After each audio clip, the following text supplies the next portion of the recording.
Before we start our first in-person lecture today, I would like to thank two Pauls.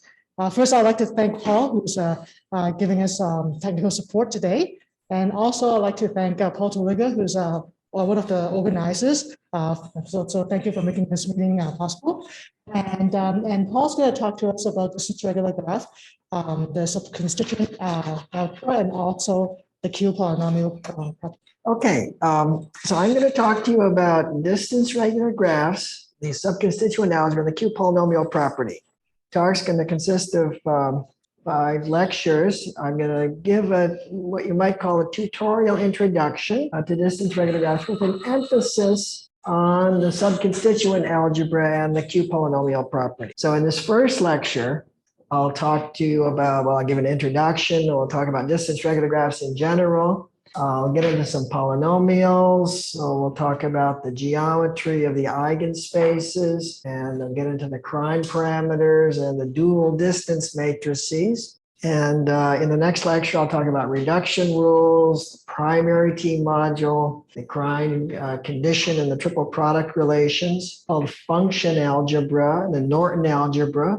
And we'll look at how the function algebra interacts with non-degenerate primitive idempotents. The third lecture, we'll get into the Q-polynomial property and the Askey-Wilson duality. I'll show you a function algebra characterization of the Q-polynomial property. We'll look at irreducible T modules and their connection to tridiagonal pairs, linear algebraic concept, recurrent sequences, and then we'll get into the famous tridiagonal relations. The fourth lecture, I'll talk about the primary T module, again, connecting with the Askey-Wilson relations. And then we'll see the Pascasio characterization of the Q-polynomial property. And then we'll get into distance regular graphs with classical parameters.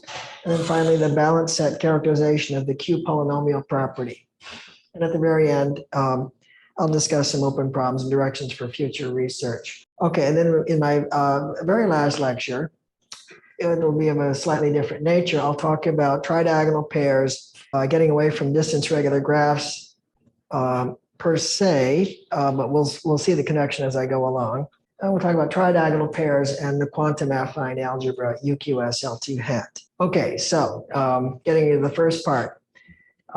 So like I said, I'm going to give a tutorial introduction to distance regular graphs with an emphasis on the Q-polynomial property and the subconstituent algebra. So the treatment won't be comprehensive. I'm going to restrict my attention to the topics that I think are most important. And I'm going to give a proof for all the main results, but I won't assume any prior knowledge about distance regular graphs. Okay, now as I go along, so I should say in this week, you'll hear a number of talks about distance regular graphs, and it may get a little repetitive, but in my lectures, I'm going to present things from a certain point of view, the point of view being the subconstituent algebra, Q-polynomial property point of view. Okay, anyway, so as we go along, we'll encounter this linear algebraic object called a tridiagonal pair. So it's just, it's not, should I say, it's not a combinatorial concept, it's just a linear algebraic concept, but it comes up very naturally in what we will be doing with distance regular graphs. Okay, so as a kind of warm-up, let me explain what is a tridiagonal pair, and then later we'll see how it comes up in the context of distance regular graphs.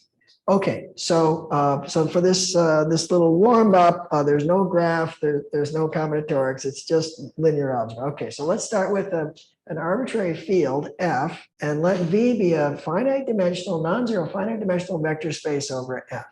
And we'll be looking at linear transformations, F linear maps from V to V. Let's say we've got one of them, A, from V to V. I'll call it diagonalizable, okay, whenever V is spanned by the eigenspaces of. Now, suppose we've got two linear transformations, two linear maps, A from V to V and A star from V to V. Okay, that pair is a tridiagonal pair on V, okay, whenever the conditions that you see there are satisfied. So firstly, A and A star are diagonalizable. Secondly, there exists an ordering VI, I0 to D, the eigenspaces of A, okay, such that for I0 to D, A star applied to VI is contained in the sum of vi minus 1, vi, and vi plus 1. So in matrix terms, we're talking about a block tridiagonal action. And the third condition is just the same sort of thing with A and A star interchanged. There exists an ordering vi star, I0 to delta, of the eigenspaces of A star, such that for I0 to delta, A applied to vi star is in the sum of vi minus 1 star, vi star, and vi plus 1 star. Okay, then lastly, non-degeneracy condition or an irreducibility condition. There's no subspace W of V that is invariant under both the A and the A star and is not equal to 0 or not equal to V. Okay, so if you like, V is irreducible as a module for the A and the A star action. Okay, so in a nutshell, A and A star are acting in this block tridiagonal fashion with respect to the appropriate ordering of the eigenspaces of the other one. Okay, so kind of curious. How could this come up? Okay, now a comment about the notation. I'm talking about A star. Often A star means the conjugate transpose of A. I'm not using that notation. In a tridiagonal pair, A and A star are just arbitrary linear transformations that satisfy the 4 conditions that I mentioned. Now, we're going to be encountering a certain kind of tridiagonal pair, so-called Leonard pair. What's that? It's a tridiagonal pair such that the eigenspaces that show up, the VI and the VI star, all have dimension 1. Okay, so for a Leonard pair, that block tridiagonal action becomes an actual tridiagonal action. And the axioms for a Leonard pair become, in one basis, A is diagonal and A star is tridiagonal or irreducible tridiagonal. And in some other basis, it's the other way around. A is tridiagonal, irreducible tridiagonal, and A star is diagonal. So in a nutshell, each of A and A star is tridiagonal with respect to an eigenbasis for the other one. Didn't click things properly. Okay, now let's turn our attention to distance regular graphs. So after a brief review of the definitions, I'm going to talk about the Bose-Mesner algebra, the dual Bose-Mesner algebra, and then the subconstituent algebra. That's the main focus in the end. Okay, let me start at the beginning with a non-empty finite set, X. Okay, and let me walk you through the basic notation. So mat XR is the R algebra consisting of the matrices whose rows and columns are indexed by X and whose entries are in R. Okay, V, Rx, that's the vector space over R, consisting of column vectors whose entries are, or whose coordinates are indexed by X and whose entries are in R. Okay, and of course, mat XR acts on V by left multiplication. And we'll call that V, the standard module. Okay, we'll endow V with a symmetric bilinear form. Brackets is the notation. It's just the dot product. Brackets UV is the matrix product U transpose times V. All right, now use the standard abbreviation. Square norm of U is just U, inner product of U with itself. Okay, and let me just remind you, so this dot product, it's a positive definite, so the square norm of U is non-negative, and it's equal to 0 if and only if the U is equal to 0 itself. Okay, let me just remind you, if you take two vectors U and V, and you take any matrix B in mat XR, then the inner product of BU comma V is equal to the inner product of U comma B transpose V. Okay, now I'm going to bring in a basis for V, so a natural one, indexed by the vertices. If you take any vertex Y, I'm going to write Y hat for the vector, column vector now, with a Y coordinate 1 and 0 everywhere else. Okay, so Y hat is the vector that represents the vertex Y. All right, and those Y hats, Y ranging over all the vertices, that's an orthonormal basis for V. Okay, now let's bring in the graph structure. So gamma XR is a finite, undirected, connected graph without loops or multiple edges with vertex set X and edge set script R there. And we'll say that vertices y and z are adjacent whenever they form an edge. And I'll be talking about the path length distance function partial. And I'll bring in the capital D, which is the diameter, which is the maximal distance between any two vertices in the graph. Now let me talk about regular graphs. I'll get to distance regular in just a minute. All right, so for any vertex y and any non-negative integer I, a gamma I of y is the set of vertices z at distance I from the y. Okay, and if I is 1, I'll just abbreviate gamma of y, so is equal to gamma 1 of y. So a gamma of y is the set of neighbors, so to speak, for y, set of vertices adjacent to y. Okay, now for any non-negative integer k, we'll say that gamma is regular with valency k whenever the cardinality of gamma y is equal to k for all y. Okay, we'll say that gamma is distance regular whenever all integers hi and j, 0 to d, and all vertices y and z at distance h, then the cardinality of the set, gamma I of y intersect gamma j of z, we'll call that phij. That's independent of the choice of the y and the z. It depends only on the h, the I, and the j. Okay, that phij, that's called the intersection number. Those constants are called the intersection numbers of gamma. Okay, so from now on, I'm going to assume that gamma is distance regular with diameter at least 3. Okay, now just by the construction, phij is equal to phji for any hi and j 0 to d. Okay, and let me run through the standard abbreviations. Ci is an abbreviation for p super I 1 I minus 1. Ai is p super I 1 I, and bi is p super I 1 I plus 1. And note that A naught is 0 and C1 is 1. The CIs and BIs are all positive. The graph gamma is regular with valency B naught, so K is equal to B naught. And the CI plus the AI plus the BI is equal to K for I 0 to D, where we declare that C naught is equal to 0 and BD is equal to 0. Bring in the valencies. So for I 0 to D, let me define KI to be P0II. So that means Ki is the cardinality of gamma I of y for any y. It's the number of vertices at distance I from any given vertex. So of course, K naught is just 1, K1 is just K. And by a routine counting argument, Ki minus 1, Bi minus 1 is equal to Ki Bi. I didn't say that right, Ki Ci for any I. And so you get this formula, handy formula. Ki is the product of B naught, B1 up to Bi minus 1 divided by C1, C2 up to Ci. Okay, we should be familiar. Okay, now let me point out a feature of these intersection numbers, the phij's, having to do with the triangle inequality. For any hi and j, 0 to d, the intersection number phij is 0 if one of the hi and the j is greater than the other two. Okay, and non-zero if one of the hi and j is equal to the sum of the other two. Let me just run through some routine facts. P super H0J is just the Kronecker delta HJ. P super H I0 is the same sort of thing, Kronecker delta HI.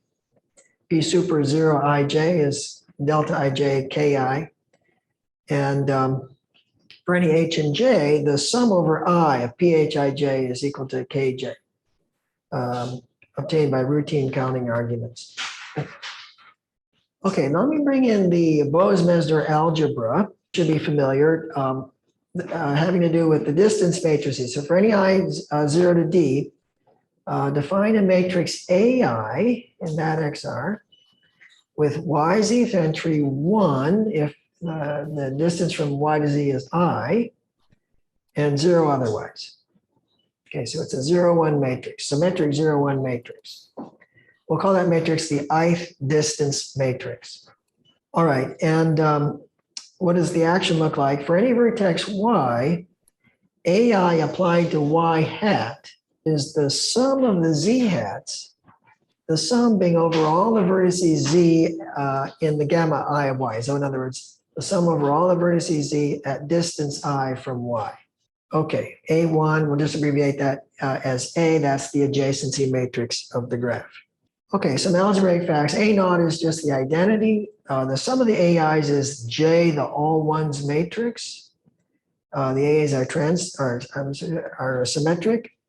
And the product of AI, AJ is the sum over H, PHIJ, AH for any I and J. Okay, that equation is key. That's what's going to make everything work going forward. Okay, so as a consequence, the AIs form a basis for a commutative algebra, commutative subalgebra, M we'll call it, of the MAT-XR algebra. That's the Bose-Mesner algebra. M is the Bose-Mesner algebra. Okay, now those distance matrices are symmetric and they mutually commute.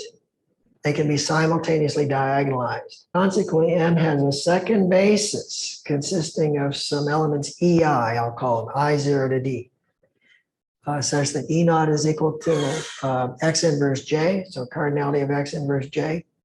The sum of the EIs is the identity. The EIs are symmetric. And EI, EJ is delta IJ, EI for I and J 0 to D.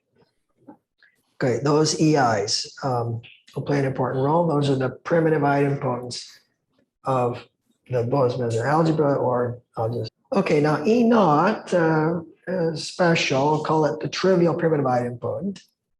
Let me run through some features of these primitive idempotents, the corresponding eigenspaces.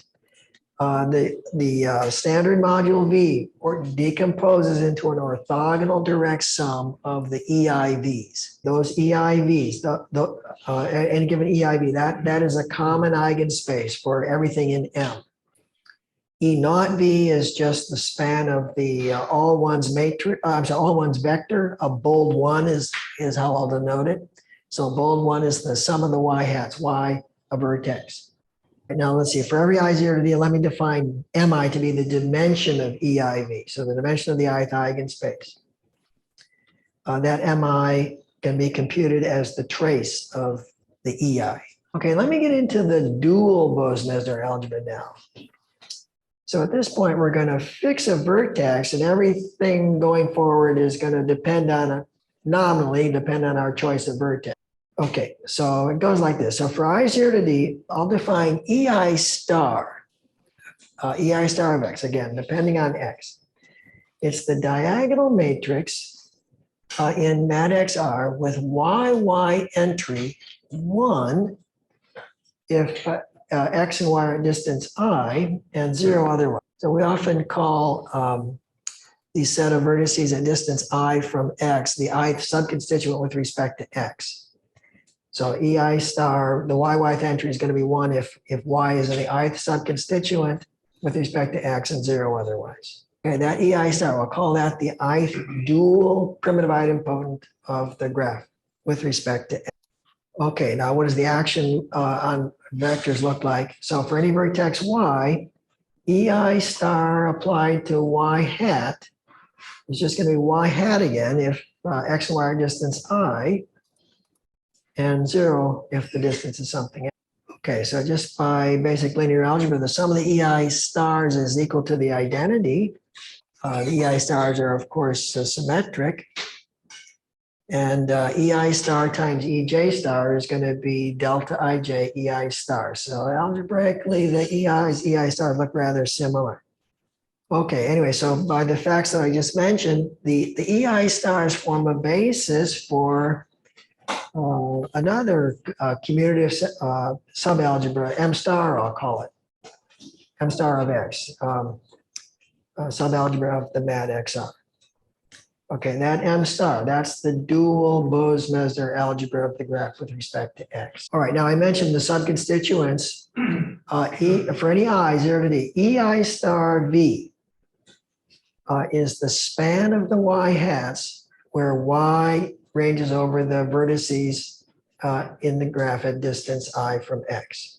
And keeping in mind that the y hats form an orthonormal basis for v, we see that the standard module v decomposes into an orthogonal direct sum of these ei star v's. So again, the ei, for any given I, the ei star v is the span of the vertices in the ith subconstituent with respect to x, so to speak. Okay, another way of looking at it, ei star v is a common eigenspace for the m star. The dimension of ei star v, that's ki, that's the number of vertices at distance I from a given vertex. Also, the trace of ei star v is equal to ki. And we'll call ei star v the ith subconstituent of the graph with respect to x. Okay, and note that e naught star v is just the span of the x hat. Okay, now we've got m star, and we're interested in how they interact with each other on an algebraic level. Okay, so let's take a look at the adjacency matrix and apply it to something in the ith subconstituent. Okay, imagine taking a vertex in the ith subconstituent y, so a subconstituent with respect to our base x, of course. Okay, we apply A. A sends y hat to the sum of the z hats, z adjacent to y. And that z, when we consider its relationship to, or its distance from x, y was a distance I from x. So just by the triangle inequality, the distance from z to x is going to be either I minus 1, I, or I plus 1. I guess that all the sum adds in that sum, which is a y hat, are going to lie in either the I minus first, ith, or I plus first subconstituent. Okay, telling us that A applied to EI star V is contained in the sum of EI minus 1 star V, EI star V, and EI plus 1 star V. Okay, so this is our first little clue that tridiagonal pairs might play a role here. All right, now I'm going to talk about the subconstituent algebra with respect to x. So we'll call that T of x. It's the subalgebra of mat xr generated by the m and the m star together. Now T is finite dimensional just because it's a subalgebra of mat xr, which is itself a finite dimensional vector space. Okay, now T is closed under the transpose map. That turns out to be important. And why is it closed? It's closed because m and m star themselves are closed under the transpose map. Okay, anyway, that T, that's the subconstituent algebra of the graph with respect to the base vertex x. My students call it the Terwilliger algebra. I'm too embarrassed to say that. So I stick to subconstituent algebra. Okay, anyway, we'll talk about the T modules. What do I mean by that? So T module is a subspace W of the standard module V that's invariant under the B, under B for any B in T. Okay, and the T module W is called irreducible whenever it's non-zero, and it does not contain a T module itself besides the 0 and the W itself. Okay, now suppose we've got a T module W, and suppose we've got a W prime, another T module sitting inside of W. And we can talk about the orthogonal complement of W prime inside of W. And using the fact that T is invariant under the transpose map, you can quickly find that W prime is another T module. Okay, this is a really nice fact. Okay, so the upshot is that any given T module is going to be an orthogonal direct sum of irreducible T modules. The algebraists would say the T is semi-simple. That's what we're talking about. Okay, anyway, so any T module is going to be an orthogonal direct sum of irreducible T modules. So in particular, the standard module V itself is an orthogonal direct sum of irreducible T modules. So there is no indecomposable model. There is no.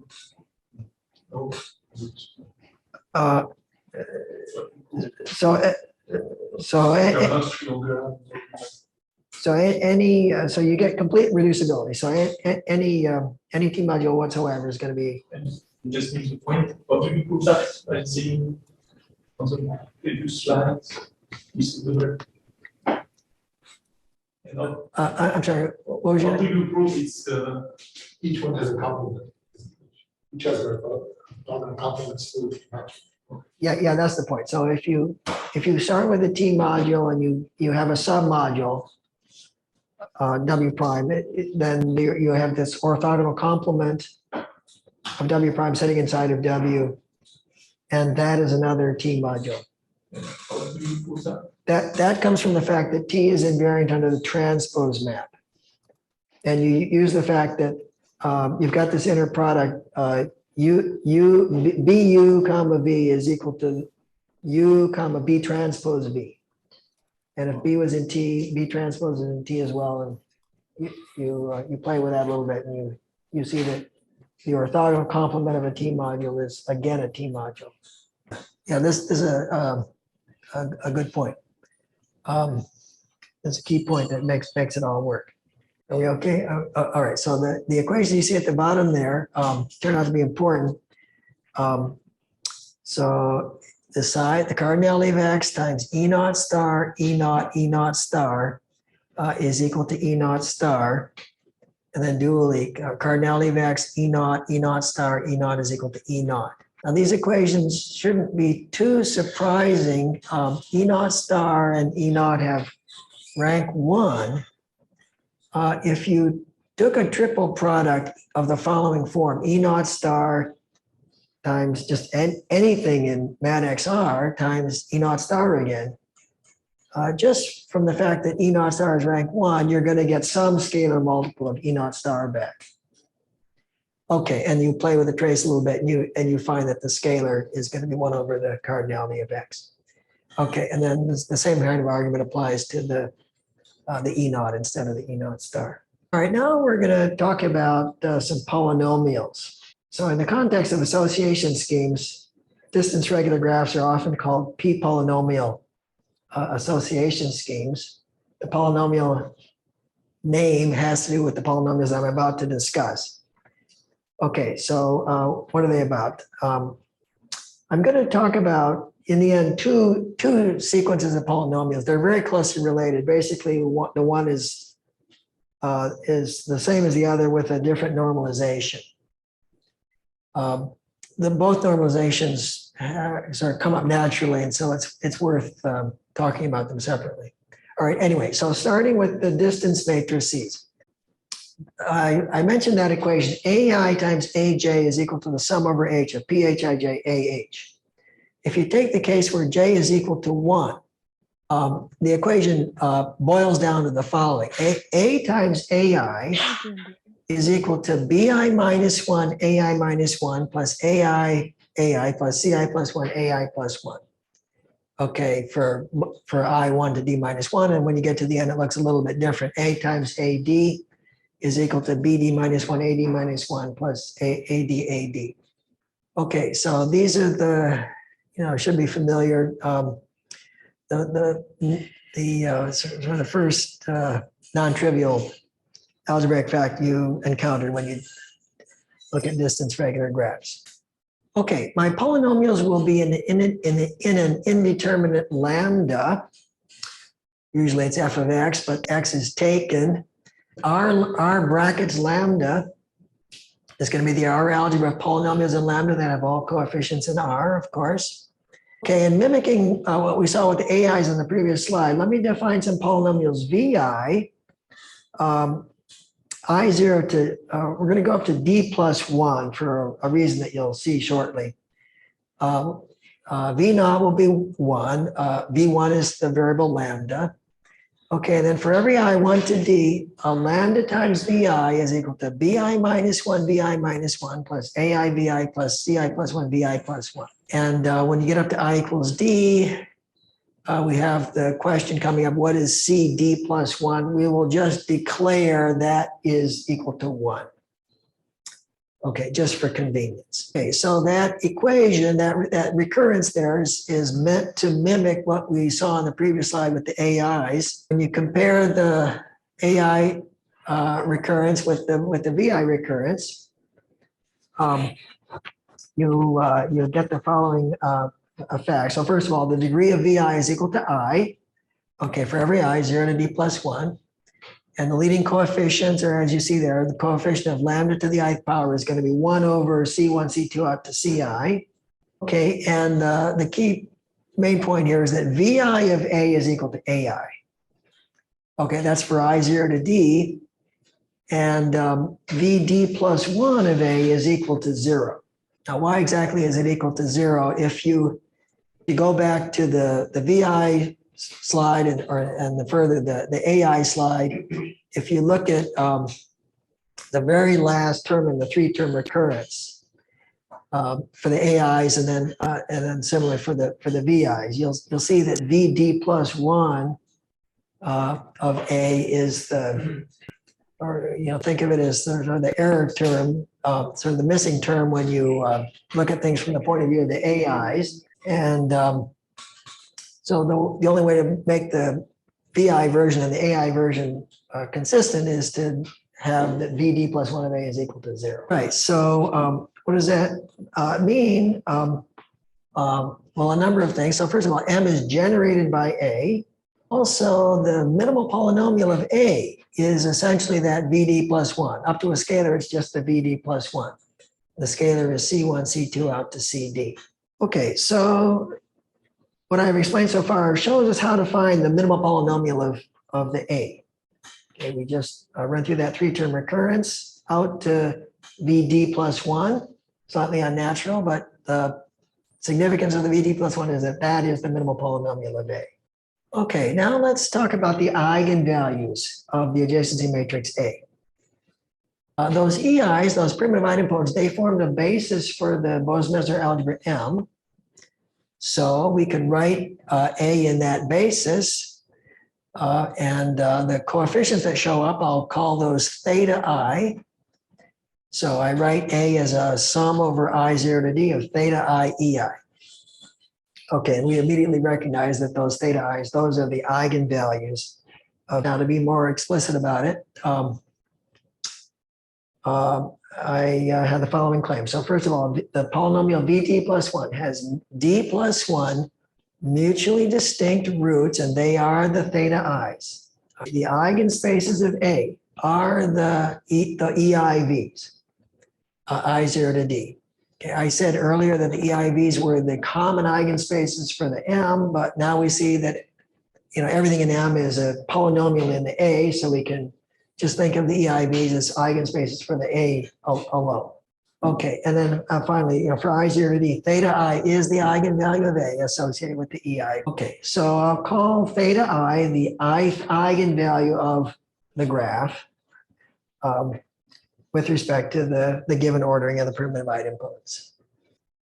Okay, now I mentioned we'll be talking about 2 sequences of polynomials. I've already discussed one sequence, the VI. I'm going to get into the next sequence now, the UI. And the UI is just VI divided by KI. On the 3-term recurrence on the VI, when you translate it into the UI level, it looks like this. So U0 is equal to 1. U1 is lambda divided by K, the valency K, remember? And then for every I is 1 to D minus 1, lambda times UI is CI UI minus 1 plus AI UI plus BI UI plus 1. And then at the end, it looks a little different. Lambda UD minus CD UD minus 1 minus AD UD. We're tempted to say that's 0. At the AI level, it would just be 0. But it's at this polynomial level, it's actually a scalar multiple of that minimal polynomial VD plus 1. So the inverse of KD times the VD plus 1. Now remember the distance matrices, the AIs, and the primitive idempotents, the EIs, they both form the basis for the Bose-Mesner algebra. So we should look at how the 2 bases are related to each other. We should consider the transitions.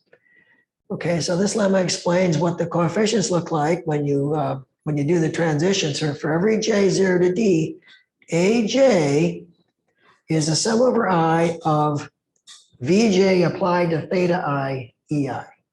Okay, so in other words, if you want to write down a transition matrix from the EIs to the AI, so to speak, the coefficients, the entries are just going to be these polynomials, the VJs applied to the theta I. Okay, then going the other way, the EJ is written in terms of the AIs. The coefficients are, again, basically these polynomials. It's the UI polynomials that are most convenient to work with here. EJ is X inverse MJ times the sum over I of UI applied to theta J AI. So you notice that in part one, the subscript J, the degree of the polynomial is the subscript on the A. And the second one is the degree is the subscript. Also, it's also the degree. Yeah, that's right. It's almost symmetric. It's not quite. Okay. Let me just point out a few minor facts. So for every I in J 0 to D, EI times AJ, or AJ times EI is just the scalar multiple of EI, the scalar being VJ applied to EI. I didn't say it right. VJ applied to theta I. Okay. And then the second lemma having to do with the normalization, VI of theta naught is equal to KI, and UI of theta naught is equal to 1. That VI of, let me just talk my way through the proof. So that VI of theta naught equaling KI, you could get that from the algebra, but it's more natural to look at it combinatorially. VI of A was AI.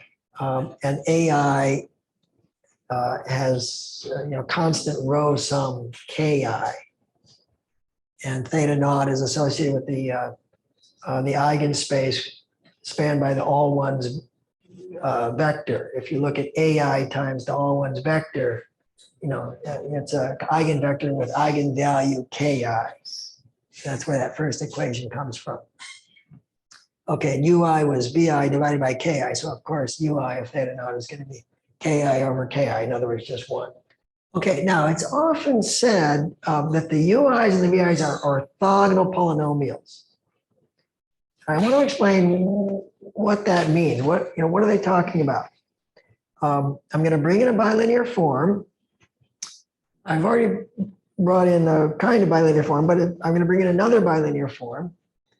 Having to do with matrices, and I'm going to explain sort of what is orthogonal to what, to try to make this claim about the UI and VI being orthogonal polynomials clear. Okay, so we've already endowed the standard module with a bilinear form, but I'm now going to endow the vectors, the matrices, MAD-XR, that vector space with a bilinear form. Okay, it goes like this. So the inner product of two matrices B and C is going to be the trace of the product BC transpose. Okay, now that bilinear form is symmetric and it's positive definite. At an algebraic level, it's really very similar to the dot product. It's symmetric. We got the square norm. The square norm is a non-negative real number, and it's 0 exactly when the matrix involved is equal to 0. Okay, if you have three matrices, G, H, and K, let's say, then the inner product of GH comma K is the same as the inner product of H comma G transpose K, or the inner product of G comma K H transpose. Okay, that's just a consequence of the trace of BC equaling the trace of CB.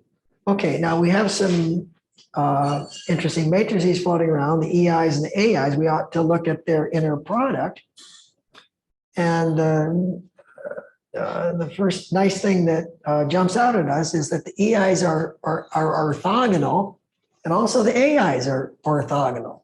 That's what this first lemma is about. So for I and J 0 to D, the inner product of EI and EJ is delta IJ times MI. So not orthonormal, but at least orthogonal. Okay, and then the inner product of AI and AJ is delta ij times kj times the cardinality of x. So again, orthogonal, but not orthonormal. Okay, then what about AI against EJ? That inner product is the polynomial VI applied to theta j times MJ.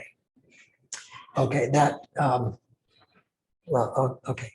So, all right, so where am I getting this stuff? So for part one, the inner product of EI and EJ, just going back to the definition, that's the trace of the product of EI and the transpose of EJ. Now, EJ was symmetric, so we're really looking at the trace of EI times EJ. Now, EI times EJ is just 0 unless I is equal to J, so we're really down to the Kronecker delta IJ times the trace of EI. Trace of EI was MI, that dimension of the ith eigenspace. Okay, and so there we have it, the Kronecker delta IJ times MI. And the second one is similar. The third one, we can get it a similar way, or just express AI, for example, as a linear combination of the EJs. We saw how to do that, and then use part one. All right, and we look at the inner products in the previous slide from a different point of view. We get these so-called orthogonality relations. Okay, the first one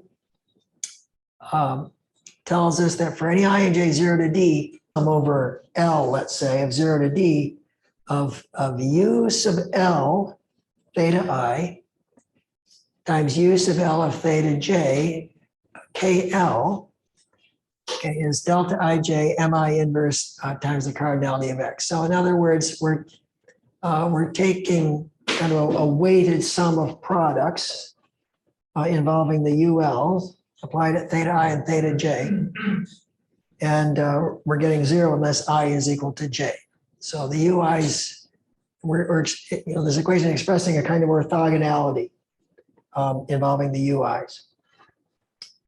There are two ways of putting it: column orthogonality, row orthogonality. The second equation is the other one. So sum over L of UI of theta L, UJ of theta L, ML is Kronecker delta IJ Ki inverse X. I should mention that the algebra that we're sort of witnessing here is roughly analogous, if you're familiar with group theory, is roughly analogous to the orthogonality that you encounter if you consider the character matrix of the group. You have row orthogonality and you have column orthogonality. So you have your character table, character matrix. You have any two rows. If you just take the dot product, the straight dot product of the two rows, you don't expect to get orthogonality. But there's a certain weighted product, so to speak, that gives you orthogonality, and the same sort of thing happens with the columns. So you have row orthogonality, you have column orthogonality.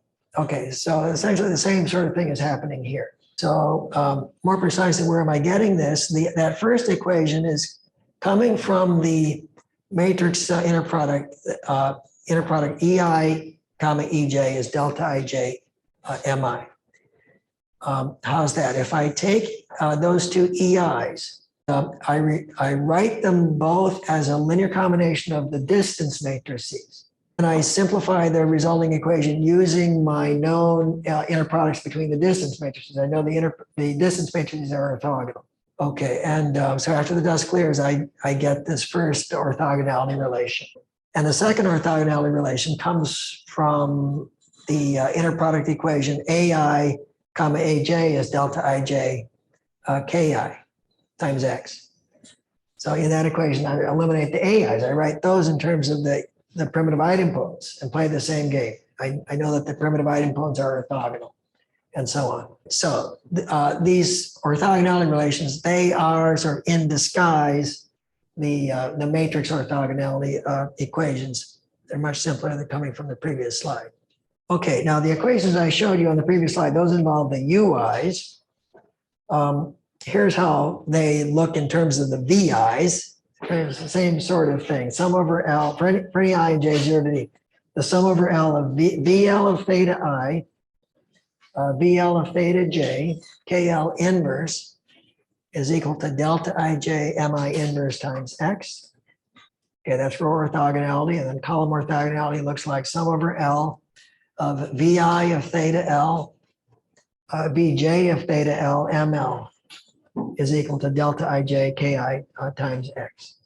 Okay, so I just got those equations by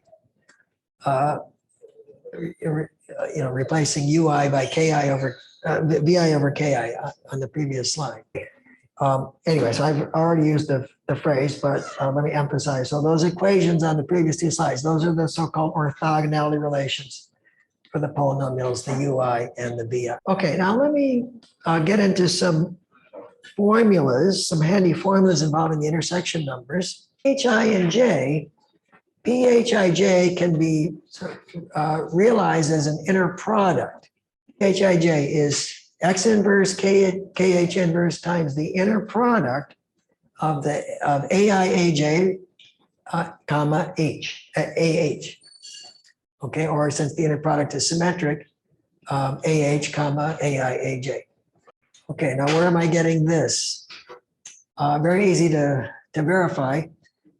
To get that first version of the equation, just take the aij product, and we know how to expand that out as a linear combination of the distance matrices again. So aij is going to be the sum over L, let's say, of plij al. We plug that into the inner product and take the inner product with ah, and we know that the a's are orthogonal, and so we can simplify the sum, and out pops the phij in the end. Okay, so that's a handy fact. Another version of it, for any hi and j, kh phij is equal to ki pij is equal to kj pjhi, okay? And those are all equal to the scalar multiple of the trace of the product, ai, aj. You put it that way, it makes it very clear why those three products in the beginning are all the same. Okay, now I showed you phij as an inner product. If we expand out or analyze that inner product a little bit further, we get this formula for the phij. What does it look like? X inverse ki kj times the sum over L of ui of theta L, uj of theta L, uh of theta L times ml. What am I doing to get this? I'm just going back to the original inner product formula for the phij, and then in that formula, all those distance matrices, I express them in terms of the primitive idempotents. Okay, I take my ai and I express that as a linear combination of the primitive idempotents. Same for the aj, same for the ah, and then I multiply the primitive idempotents as we know how to do, take inner products as we know how to do, and out pops this formula for the phij. Okay, now one aside or interesting feature of the phij, or this formula, is that it shows the phij are all determined by just the original ai's, bi's, and ci's. Why is that? Because from a knowledge of the ai's, bi's, and ci's, we get the three-term occurrence, giving rise to the ui's. We get, I guess I didn't show it, but using the Biggs formula that Jack mentioned in his talk, you get the m's, and we get the minimal polynomial, that vd plus 1. So the roots of that are going to be the eigenvalues. So we get the eigenvalues, the thetas, and we have all the ingredients for the computation of the phij from this form. What? Question. When you choose an example for the UI, it's the Raka polynomial, the Kravchuk. Do you know it's the non-formula for the Kravchuk polynomial, for the Raka polynomial? What you get? In the case of the Kravchuk, are you asking what is this? Yeah, it is a non-formula for previous from the point of view of orthogonal polynomials.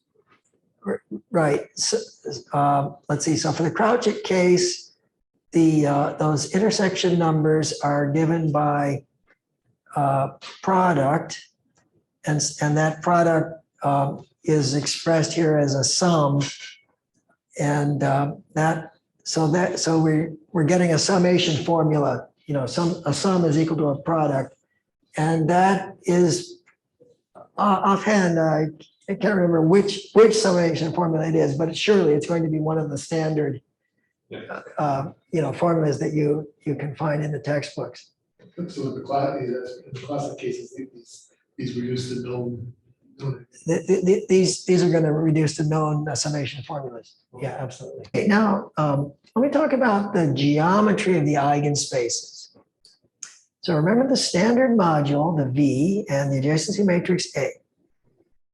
Okay, remember that for every J0 to D, EAV is the eigenspace of A associated with the eigenvalue theta J. Okay, and then just by construction, that eigenspace is spanned by the vectors EJ of W hat, where W is a vertex. So we're just taking the vertices, the W's, I'm calling them now, looking at the W hat versions, applying EJ to all those vectors, and the resulting vectors are ending up inside and in fact spanning this Jth eigenspace. Okay, now suppose we take two vertices Y and Z.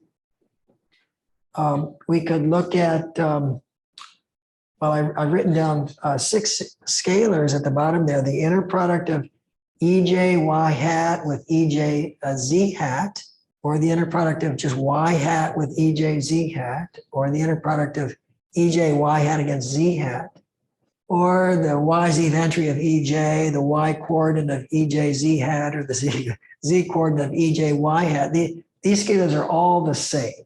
It's just a kind of elementary consequence of the definitions that these are all the same. For example, let's take the first one, EJ Y hat against EJ Z hat.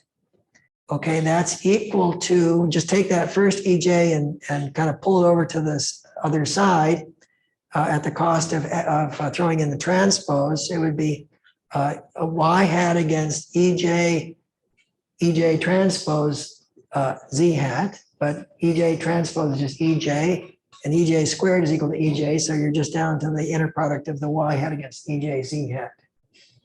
Okay, that's sort of pushing things around will show you that all 6 scalars are the same. Okay, anyway, so we're interested in the sort of the geometric meaning of the common value of all these 6 expressions. Okay, and this theorem explains the deal. For I and J 0 to D, let's take 2 vertices Y and Z at distance I. And we'll consider the jth primitive idempotent. Okay, the inner product of EJ Y hat with EJ Z hat is given by that formula, X inverse MJ UI of theta J.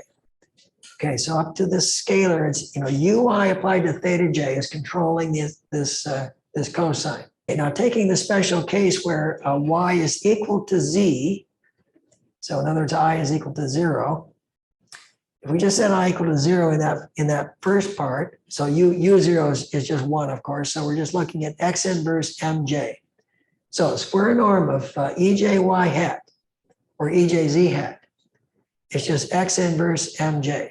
Okay, so let's compute the cosine of the angle between the EJ Y hat and the EJ Z hat. Okay, that'll be the inner product divided by the product of the norms of, is trigonometry. And we're just left with UI of theta J. So UI of theta J is equal to the cosine of the angle between EJ Y hat, EJ Z hat.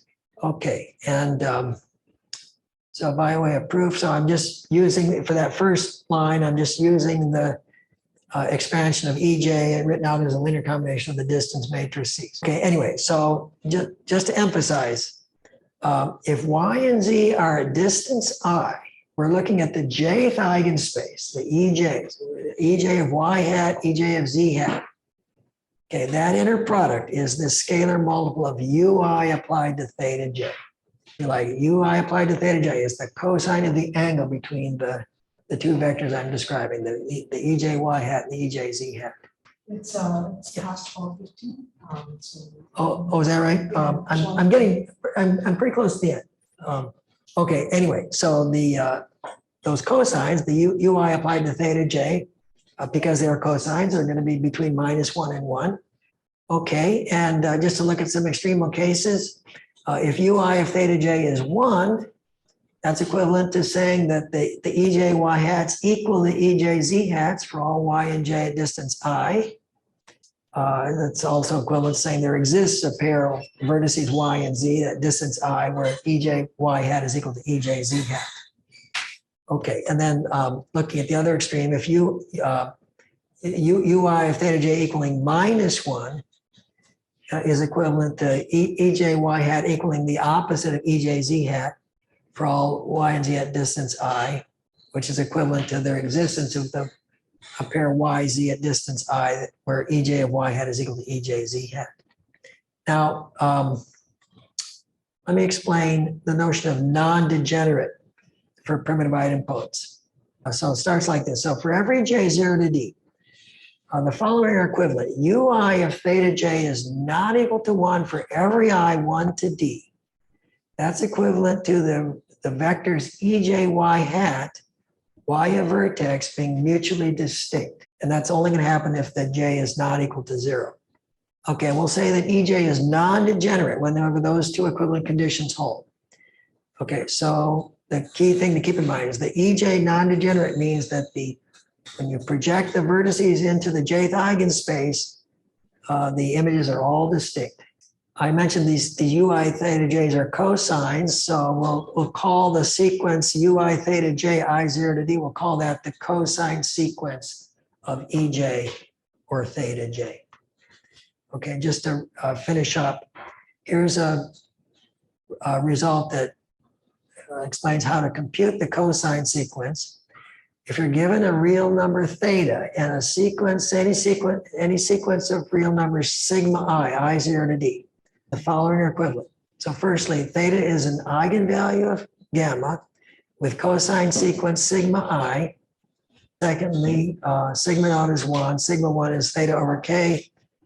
And then for I1 to d minus 1, Ci sigma I minus 1 plus Ai sigma I plus Bi sigma I plus 1 is equal to theta sigma I.